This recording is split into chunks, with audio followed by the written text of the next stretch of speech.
उनको जानता है, उनको पहचानता है, लोग उसको फॉलो करते हैं, लेकिन आप उसको ऐसे दबा नहीं सकते। ऐसे दबाने से आपकी सियासत तो ख़त्म होगी, लेकिन पाकिस्तान को जो नुकसान होगा वो भी आप उस चीज़ का अंदाज़ा नहीं लगा सकते।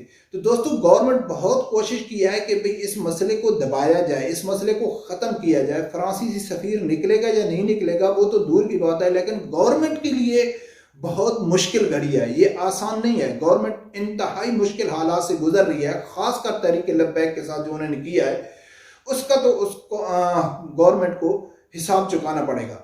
तो दोस्तों, मैं उम्मीद करता हूं कि आप लोगों को मेरी ये वीडियो पसंद आई होगी। अगर पसंद आई है तो मेरे चैनल मलिक नसरुल्लाह ऑफिशियल को सब्सक्राइब कर देना और बेल आइकन को लाजमी प्रेस करना, ताकि ऐसी आने वाली नई इन्फॉर्मेशन आपको जल्द अज जल्द पहुंच सके। तो रब्बे परवरदिगार से यही गुजारिश है कि अल्लाह ताला आप लोगों को खुश रखे और अल्लाह ताला आप लोगों को हक सच के साथ खड़े होने की, हसद को पहचानने की तौफीक अता फरमाए। अल्लाह हाफिज़।